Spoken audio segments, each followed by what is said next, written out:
All right. So I've been asking folks to start at the top by saying their name and the. So like I would say, my name is Jessica Bellamy, and I deserve to be policy protected. So you would do something like that. All right, so what's going on? My name is Ojoku, also known as O, and I deserve to be policy protected. Tell me about what community did you come from? What community made you who you are, as who you are coming to this table? So, first and foremost, like I want to put out that I am not from here, and that community that put me in this place is a community that has been like sustaining all of us, both from a historical standpoint and culturally. So, I mean, that makes sense. I am from Kansas City, Missouri. I was adopted by an older set of parents. My dad at this moment is 82 years old. So, like African American history was him just talking about like what he went through, right? When I moved here, I moved in like November. It was like November 11th of 2019, like 2 months before the change and all that, right? And my dad was like, "Yo, listen, you live in Louisville now." He goes like, and like how I felt about like my contemporary, because for him, Cassius Clay at the time, right, was somebody that he watched go through like conscious, both like a national consciousness of like who this person is, the fact that they went in and realized their own naming that and enforcing like America to render with that. He's like, so you are in that city, you respect it, and these people will find a way to go through for you. You just be of service to them. Because he's kind of worried about the fact that I was going to go to Chicago. He's like, I'm worried about you, but I can't be too much worried about you, because if not, then I can't enjoy my old age. Like, so I'll be here because of us. Why did you all move to Louisville? So I was living in Lexington at the time. The plan was, with a different relationship, that we were going to be going towards like we haven't decided between like either Dayton or Cincinnati, Ohio. That changed up, and for me, because I had lived in mostly major cities in my life, so like I grew up between like Houston and LA. I was like, I don't want to do another like big city. Plus, it was going to be winter, and the only place that I knew that I had family was Chicago, and I ain't built for that kind of cold. So I was like, let me see something regional. I had heard good and interesting things about like Louisville. I'm like, all right, well, we'll just go and see. So the motivation to move was just to move to a different city, or were there other reasons? So one, I'm not gonna lie. So it's like cost of living and all of that. Two, having lived like 3.5 years in Lexington, regardless of the relationship having changed, I was away from like a city that hadn't like done me wrong. If I needed to go back, I do have like one offset family member just because they're in the military. So like I'm kind of not close to anybody, but at the same time, I'm regionally like placed to where if I need to go to Texas to see dad, if I need to go see people in California, if I need to go really kind of anywhere, I'm like, yeah, regional hub enough. So I have a lot of families in the military. My mom was in the military. She served in Desert Storm, and she's also like an older parent. Like she didn't have until she was 32. When you talk about the cost of living being a part of your decision making, like talk more about that experience. Like what type of rents were you seeing? So LA is definitely like a different animal in the sense that it's expensive. That it's not necessarily something that's sustainable, save that you are one of those people in that tax bracket who are never having conversations like this in the first place. Even right now, like there's this documentary that's coming out that's, in my opinion, like hella one-sided with a political agenda, but at the same time, they are reflecting what our actual realities concerning, everybody in California. Like Skid Row is, fundamentally speaking, one of the most glaring realities concerning homelessness, mental health, racial disparities, sexualized demographics, terrorized citizens who are equally citizens and non-citizens at the same time, right? We talk about them like, oh, well, they just need to do this, they need to do that. They can't vote. They can't get representation with others. They can't even get themselves into a position to where the bargaining power over their humanity is something that people can like not scoff at, or at the very least, somebody want to, come down there, do a whole bunch of like, do a whole bunch of acid and be like, oh my God, I'm going to make a new Sundance film, like, documenting all this stuff. Yo, don't go down there with a bunch of cameras in these people's faces, documenting the terrorizing of their lives in everyday, but good and well, you're going to make bank off the back of it. and do nothing for them. That's just exactly how these people live. And it's a conditioning thing. Like I remember having to go to school. My mom would be like, look, when you get off here, I had to go and take the purple line going back up. But at the same time, it was one of those things where even the people who saw me coming out, they're like, yo, baby, like all the time, Miss T. She used to be like, hey, my name is Miss T. You know, look, if you see me acting a little funny, just know that I told you today you don't ever walk down that street. So they could see me in my youth being like, you don't want some of this, but I know that you have to go through this way. Sometimes you have to be like walk through the access of having to go right past realities, but knowing that nobody's going to do anything about it. And so for me, like knowing that is the case, I'm like, well, dang, not that I never wanted to be in that situation so much as that I knew that in a huge city, it's already hard to have like a community, have a community that you can actually like see and keep in contact with. Louisville seemed, and it's kind of funny because like Kentucky, everywhere else in Kentucky, like, oh man, Louisville, you don't want to go up there. I'm like, why you talk about the city in the same state? Like y'all ain't the same. What's up with that? I get here. Well, I mean, you know, everybody don't like Louisville. Well, okay, all right, fine. Y'all are saying the same thing, but you know, to me, just to me.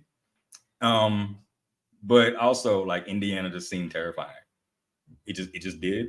And it's not even because I'm like, you know, so terrified of like, you know, the Klan, which is like, you know, like just congregated up there for whatever reason. But at the same time, I'm like, okay, well, you know, I was born on this side of the Mason-Dixon anyway. You know, I like it here. We'll see how this thing goes. What has your relationship been with landlords? So there have been like maybe 3 major instances in my life where a landlord had not met me directly or had met me and completely forgot, you know, like just, you know, number, like paying me all this, like I'm a tab in the back of their brain, that the conversations that we had in the moment when I encountered them was just really, really off-putting. Both of them were involved where I come home, right? I park, I'm getting out. I either had, I had my dog in one instance and I'm like walking a friend up to my place. And it was one of those things where something was going on like in the parking lot and and the police weren't called. It was nothing like that so much as that they were kind of like on site. They had this habit of like just showing up and making sure, you know, oh, what's going on in my property? You know, hey, it's your place. You can do what you want, but weird flex. So they run into me. I guess I had not gone through and, you know, shucked and jived enough to make sure they could remember how, you know, I walked past them. They're like, you know, like, yo, who are you? I'm like, and I kind of gave them a look as in their job. I'm like, who? I was like, yo, it's me. I told them my name. Like, yeah, I don't remember you. And in the back of my mind, I'm like, oh, okay, all right, well, this is already ridiculous. Knowing good and well that like the conversation from this point has to be, you have all the power, you have all the influence. Also, you're doing this with respect to like, you know, hollering and screaming out because you know that you have people on edge, so people are listening. I'm the new person here, so you're trying to regulate me into like, you know, like into attitudes and behaviors so that I conform to whatever like behaviors you need from me. That's weird.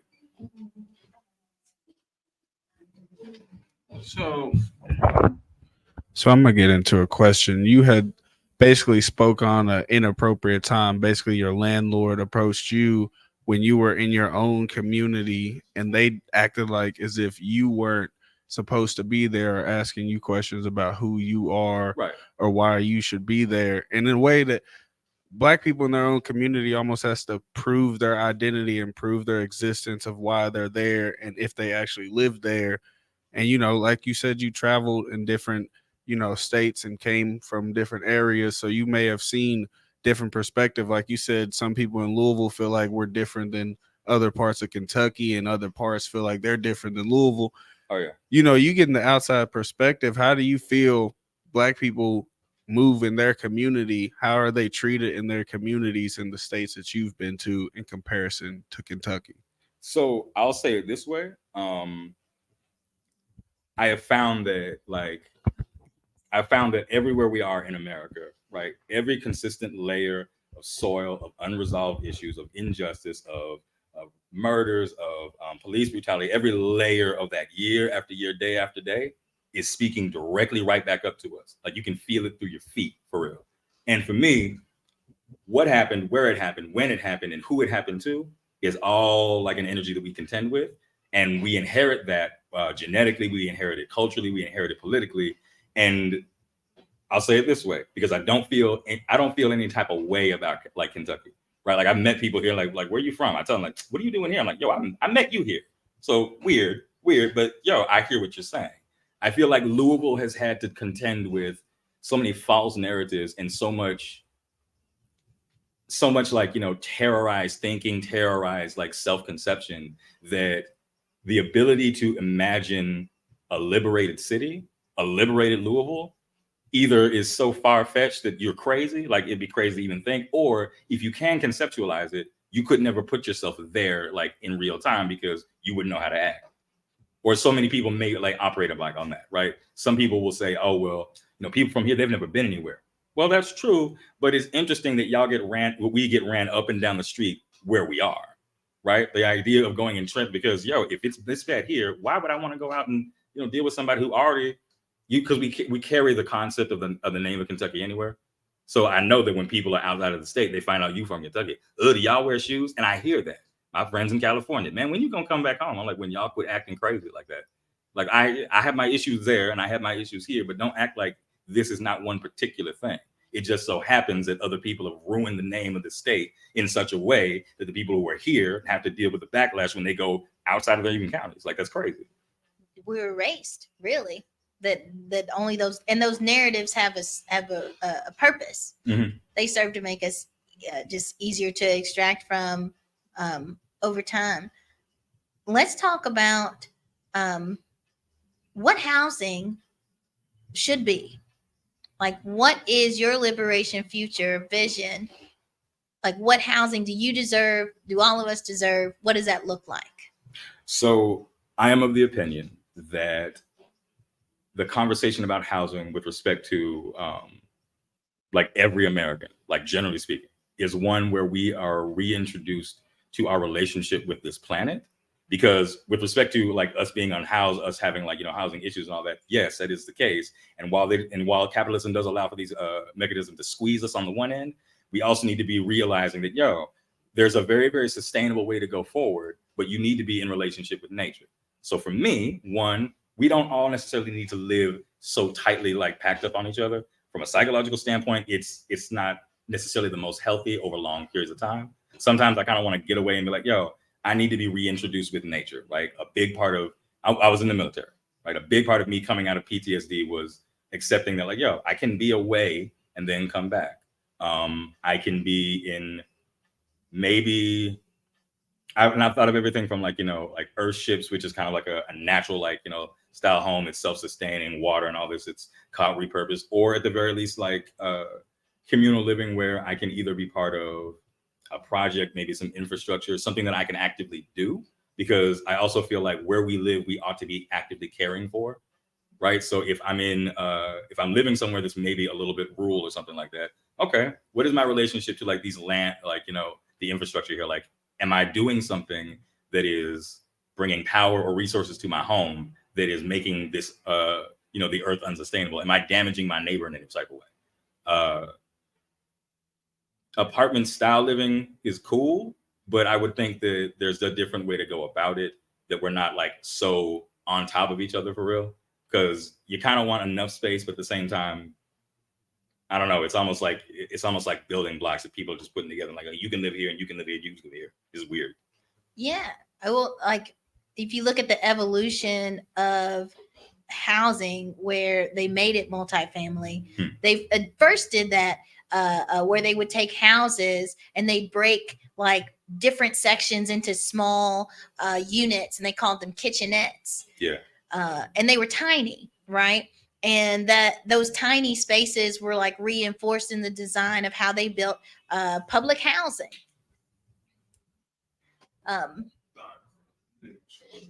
And when we don't have adequate space for ourselves and our family, that creates a lot of tension. And like what we were touching on a little bit earlier about what does it mean to be Black within space, right? In all the ways in which we're not even really allowed to move in space, even when you're paying rent, in that space, right? So when we talk about the way that apartments are designed to reinforce, to really like lock us into tight and toxic ways of thinking, when we're living on top of each other, And anytime you go outside of your space, you're literally told in different ways, right, that you're not supposed to be in physical space. Like how many, like if I look at Shepherd Square, if you were to try to like go on to the lawn and just hang out with friends, you'll be told that you'll be evicted. If you want to just cook some hamburgers for the kids that are in the parking lot, you'll be told that you will be evicted. Mm-hmm. You're not allowed to be out in public space. And to the point that like that conversation is one of those where like, yo, I made you sign something about it. Either I or somebody I pay or somebody I've like bullied is going to remind you of that. And I'm like, yo, like, what is it about that you feel that you can speak to a human being like that, knowing good and well that conscientiously, and they're like, man, just get over. Like, yep, no, I'm a human being. Why? I'm just saying, look, you can make your rules, but your rules are ridiculous. You don't allow for human experience to happen where I habitate. Mm-hmm. What makes you think that that's okay? And if that's the way in which you like envision housing, yo, brother, sister, whoever it is that you are, landlord, like, yo, I don't understand why this is the case. And I need you to catch a revolution because this is not sustainable, but also you're becoming a problem in a way that you can't even recognize. Mm-hmm. And it's strategic. Like, what do you think is the strategic purpose of your landlord having the police in the parking lot like you did? Oh, because they know good and well that they might get their ass kicked. Excuse me, I'm sorry, I don't want to like person guys, but yo, it's to make sure that like it's to enforce that whole like yo, do this or you might end up dead. To like threaten you? Or to threaten you, to regulate you, to make you and to shame you in the process, like, you know, putting you in handcuffs. You know, like, you know, holding the back of your hair while they tell you to get up under there, knowing good and well they're not going to put your seatbelt on. You drive you around all crazy. Like it's a ceremonial process that you know you have to go through. And I'm only speaking for me, but like as a black man, I'm like, yo, there's only so many times somebody's going to put me through a process that I have to like break from that. And I'm not saying that it's always like a violent instance, but I'm like, yo, why am I constantly finding myself in this situation? Is it somebody like, oh, well, you'll attract the energy that you're around? I'm not sure I'm attracting an imperialist like holding over my lived experience. Like that's just crazy.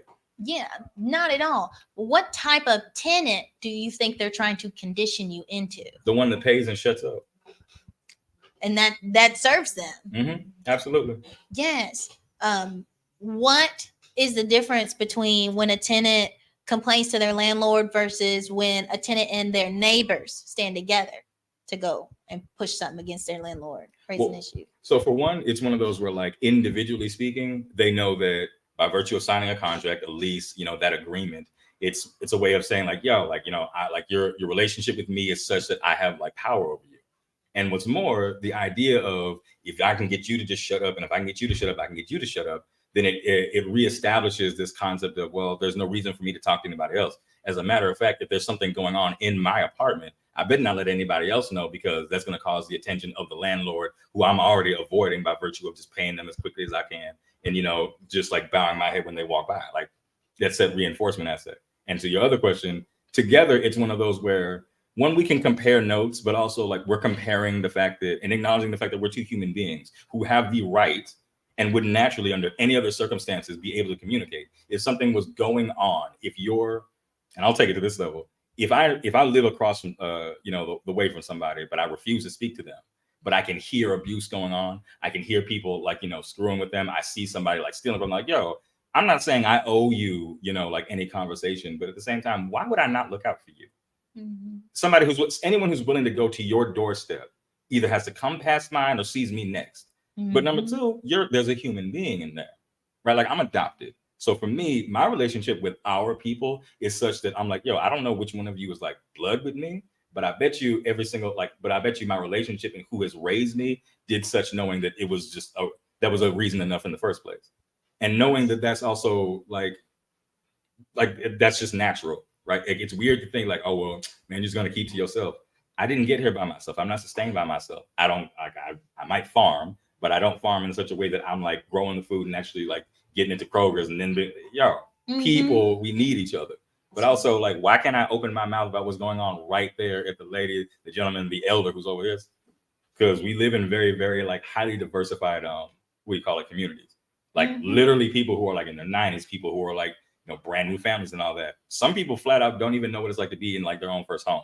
But the responsibility of keeping up the keeping up the lawn. You got to do this and all that. Yo, the skill set is a question of social like exchange, as far as I'm concerned. And opportunity. Mm-hmm. Okay, let's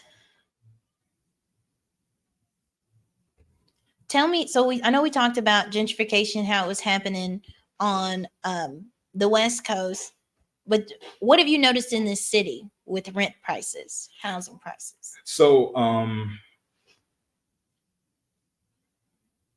I was volunteering at the black market on like on Market Street, right? Mm-hmm. And we're in the back, kind of like just separating some of the stuff that was going on. And I happened to look down the street, and there was this fire that was happening. I'm like, yo, what the heck? And it was odd to think that like I just ran down there, and brother had been in the store like the day beforehand, right? I hadn't even known this was like a customer, like, but yo, it's to be expected. This is why we put that there. The house next to his was an old like fire department. And while he was, like trying to work on some stuff on his car, it just got overheated. Grass started. It completely cooked the back of his house. He almost wasn't able to get out because he had to. He thought he was going to run to the front of the house, but he put a lock in between for security. Mm-hmm. People would be breaking into all of this. And as I'm watching this go down, I'm like, yo, why is it that there's so much quote unquote development in the way that the whatever like News 11, like I keep hearing all these sound bits of new development, this, and I'm like, all this money, all these millions and millions of dollars that I hear people talking about. Mm-hmm. But yet in real time on the grind, it's people having to like accept the fact that they might be burned up in the back of their own backyard, escaping a fire because there's like a house that's, abandoned or like unused, bought up by the city for $1 though, mm-hmm. right? Not being cared for. But because they know that the crime in that area is all this, I'm like, yo, literally gentrification is making it to where your neighbor, your city, the way in which you can go into your backyard, how safe you actually feel is either going to get you to give up, is either going to get you to like put every bar around it, and all that, and not even be able to like enjoy the lawn that you like work so hard to keep. But at the same time, these they're like, well, I mean, they can buy the lots next to them. A lot of these older homeowners, they don't want to take care of a new lawn. Mm-hmm. Like, well, they'll get a new lawn property. They don't want to deal with all that. It's hot, and they're old. Their kids have moved away. Why? Because they can't live in the same area and all that. Why can't they live in the same area? Priced out. Mm-hmm. On top of that, they gave them every type of like criminal charge and all this, socially stigmatize them and remove them from like the concept of community building to the point that like when a lot of families that are like you got 2 or 3 or 4 like brothers and sisters, who's going to inherit the house? Mm-hmm. Well, how am I going to get what value am I getting out of the house? Oh, you the one I always wanted to sell the house. Like, yo, yeah, there's that aspect of it. But the influences and the reasons, the ecological pressures that are going into that conversation from birth, literally from birth, had absolutely nothing to do with that. Mm-hmm. What is the cost if we don't organize to change this reality?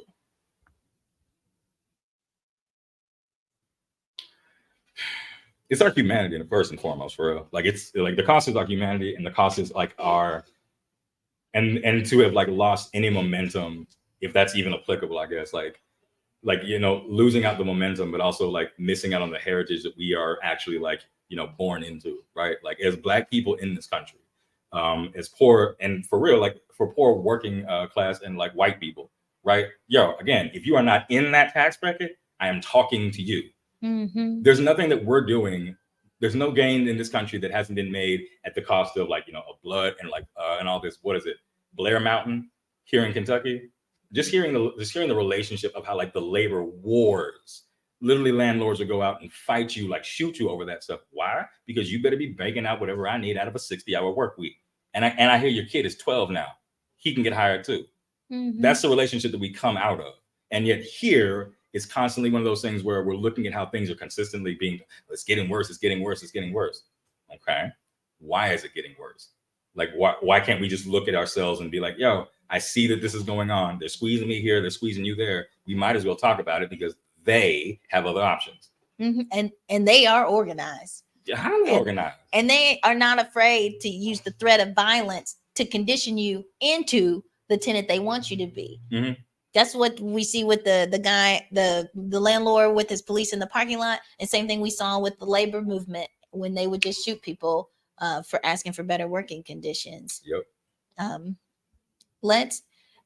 What closing words would you like to impart of like why we need to do this work, why we need to get serious? I'm 35 years old, right? I remember, first of all, not thinking I was going to be this old in the first place, but also that like gas used to be like 95 like cents. And not that inflation is anything other than the game that they want to play on the banking side of it. But at the same time, like it's hard for me to think that like the promises that I made to myself and to my friends when I was 12, 15, 18, right? The promises, I'm like, I don't want to be like this. I don't want to turn into this kind of, because I saw that my parents, I saw other adults were like trying to communicate the urgency of becoming, if not necessarily good citizens, but becoming like responsible members of my community. That you get into the rat race and sometimes you kind of wake up and you're like, yo, I didn't think I was going to make it to 25. And not that like any more or less risk is on my life intrinsically, so much as that I know that I put forth effort, work, and time for them to do this. And yes, you're pulling levers, but you're not going to do that and not have me like react to it. I'm just not built that way. But also to the degree that they're actively destroying and altering the history that is saving white America in many different ways. Because for real, like if you think that African American history, our struggles and all this is something just to be discounted, and you can tell whatever narrative about it, then that means that you're trying to actively remove us from the playbook of how to keep y'all in check. So yes, this deals with me and my people in a very direct sense, but it's not like Dr. Martin Luther King was like, you know what, I'm just gonna go ahead and do this only for us. It doesn't even work that way. Also, this question of like, immigration and the international aspects of it, right? Like these conversations that live in so many different levels, but in one principle, it all roots down to, government of the people, by the people, and for the people. This is not. It just ain't. And we can do something about it, but we got to talk first. That's right. Thank you so much. Oh, we both the same age. A word. I'm 35 too. When's your birthday? May 19th. May 19th. I'm February 16th. Have you ever looked up who has the same birthday as you? Who has the same birthday? I don't know. Like, for me, so like there's a website you can go to, but for me, May 19th, Grace Jones,